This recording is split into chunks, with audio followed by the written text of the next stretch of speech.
This is the Honda ZR-V, and I'm not kidding you when I say this, that Honda have called it the ZR-V for the fact that this is being built and it was made for Generation Z. Think I'm joking? Well, look it up right now. You pause this video, you have my permission to go and search it because yes, Honda have built the ZR-V with Generation Z in mind, even though we can't even afford a coffee nowadays. But the good news is, because this is called the ZR-V, I get to review this from my own point of view. I don't have to pretend to be a parent, I don't have to pretend to be a Gen Y, Gen X, or millennial. Instead, I can go ahead and give my true and honest thoughts from my personal perspective without taking into account anyone else's. So you can spend as little as $39,900 on the Honda ZR-V, or you can spend all the way up to $55,000 on a hybrid top trim version of this car. This one you see here is known as the VTI LX, and this thing is going to cost you just under $50,000. But yes, this was built with Gen Z in mind, but with a price tag like this, if you want to pay the full amount up front, you better be a Gen Z trust fund baby. Ticking away under here is Honda's very reliable 1.5 litre 4-cylinder petrol motor.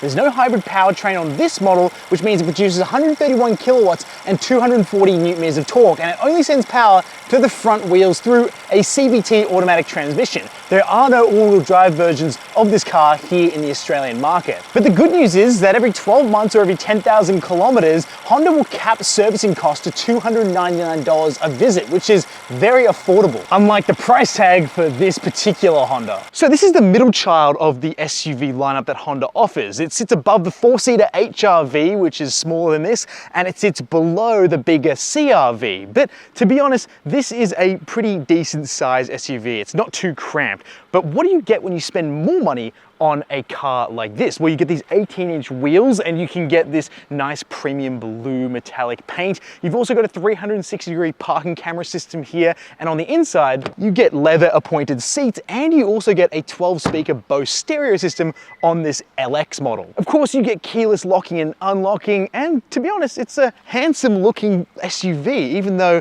it's not particularly exciting. Now, you don't have to scroll through hours of TikTok to be able to understand the interior of this car, because it's really just a normal car and it really has nothing to do with Gen Z here on the inside. There's some stitching here on the doors, there's a 10-inch driver's display, a 9-inch touchscreen here in the middle, and there's some regular touches in here that we expect from a Honda. And that includes a lot of nice soft touch points in here, of course, nice air vents which have great feel to them, lots of physical buttons which look and feel fantastic, and of course, yes, you do have lots of stitching inside this car. Now, the ZR-V gets this bridge here which allows you to store things underneath it but keeps the controls on top. You get a pretty regular looking shifter here. If you're talking about build quality, it's pretty decent, but I found the screen to move around just a bit too much. And there's a tiny bit of storage in the glove box and a bit more storage here in the center cubby, which is actually bigger than I expected. And of course, you get one wireless charging pad here, and you also get 2 USB ports. One's a USB-C port, the other one's a USB-A port. And so our generation values value for money, and of course that comes down to your experience with the product that you buy. And I can report back and tell you that all the switchgear in here and this interior fit and finish and the features you're getting in this particular ZR-V does feel like you're getting pretty decent value for money. Backseat room is actually really generous in this car, and your friends are going to want to drive around in your car because of how much legroom you get. This is insane for a smaller SUV like this, where usually they would look good on the outside, but they're a bit cramped on the inside. The door feel is a little bit tinny, but that's okay because once you're in, you get a nice armrest here. This is a 5-seater car, so you can put someone here in the middle seat, and there's actually a flat load floor through the back here. There's no big hump like you'll see on some other cars. There's also 2 USB-C charging ports here and your own air vents, and of course everyone gets their own map pockets, and there's some storage here on the doors. And on this top trim ZR-V, we are getting some controls for heated seats on these outside seats. If you do have to cop the middle seat, oh my gosh, that is probably that's probably the most uncomfortable center seat I've sat in. And so yes, I know the HR-V is a 4-seater only, but if you really have to put 5 people in this car, this middle seat is going to suffer the most. And so stepping out of the back, you do have some nice LED lights and some basic badging. This is a pretty inoffensive car, but I do like the 2 very real exhaust exits you're getting out the back, which makes this thing look a bit more sporty, and to be honest, reminds me a little bit of a 2nd generation Porsche Cayenne. Now, this one has a power tailgate, which is useful, and in the back you can see here my big camera box and my backpack fit very comfortably back here. And you do have this removable cargo cover. You have a 12-volt socket in the back to charge anything you might need, say if you go on a camping trip, and you do have some little hooks here which can hold your groceries. And underneath this removable boot floor, you do have a spare tire, which is a good thing if you're planning on using this to go on road trips. But there's a lot of ribbed plastic here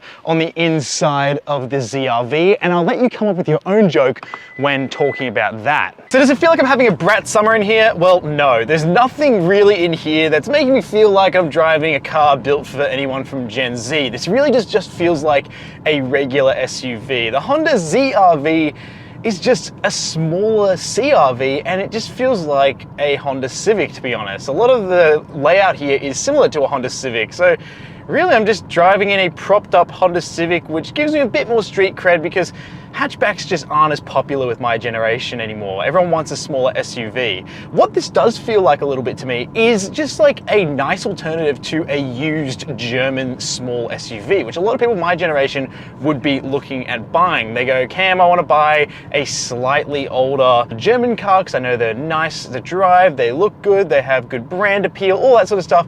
But I'll say, if you want to save yourself the trouble of a questionable servicing costs that might be upcoming, but if you're asking my honest opinion on that, if you want something that's a little bit better on servicing, well, you're probably going to be better off buying a Honda because, like I mentioned, the servicing on this is really cheap. The only thing that's not so cheap is the fuel consumption here. This thing is hiking close to 10 liters per 100 kilometers in the city, and out on the highway, I'm looking at figures of around 6 liters per 100 kilometers. So that's what you're getting on a $50,000 Honda, which is actually kind of thirsty, but the good news is that this still takes regular fuel. Now, another thing that's really surprising here is the connection to the road that the ZR-V provides. It's really quite direct, and it feels really planted on this road too. It really does feel actually heavier than it might look. This thing likes to dance over the road, and if you have to make a quick swerve around something, it feels confidently placed on the road. So even though you might have driven an older Honda, it definitely doesn't drive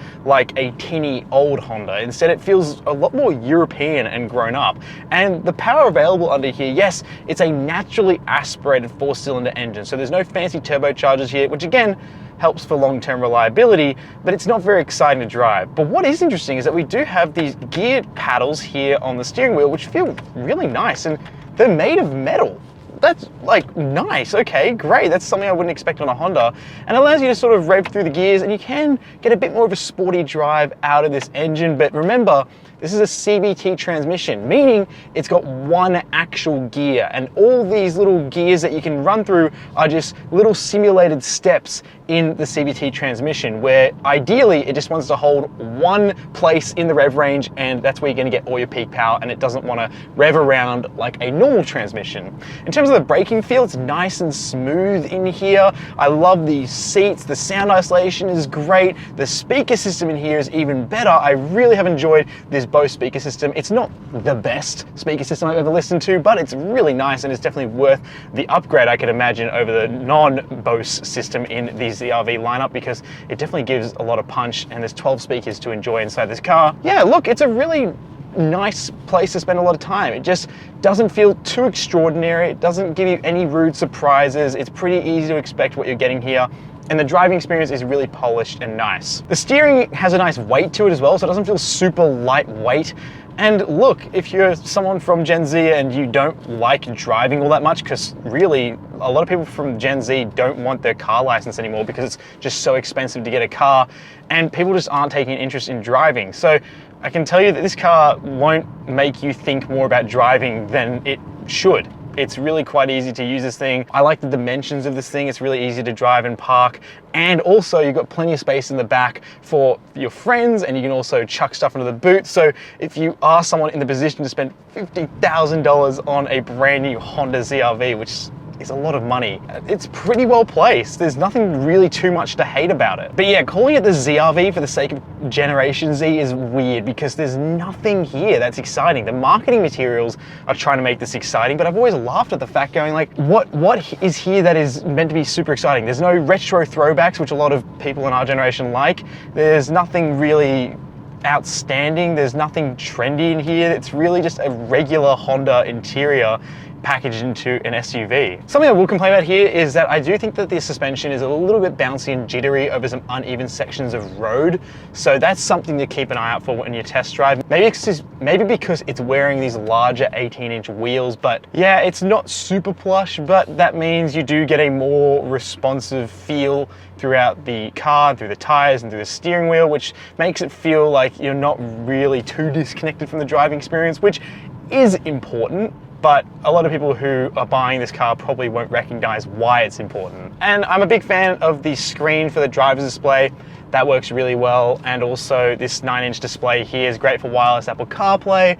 But again, yeah, if you're looking for a wow factor in here, there's not really one. And so look, the Honda ZR-V, it's made with Gen Z in mind, but there's nothing really here that screams that this car was made for someone of my age. Instead, it feels kind of scary because it feels like I'm gonna have to be more responsible, because it's probably a great option for small families and it's gonna be relatively affordable to run and own. The only downside is that this thing is expensive when you want some nice features on it. So for 50 grand for a Honda SUV, that ain't cheap. Thank you so much for watching. My name's Cameron. I'll see you in the next one.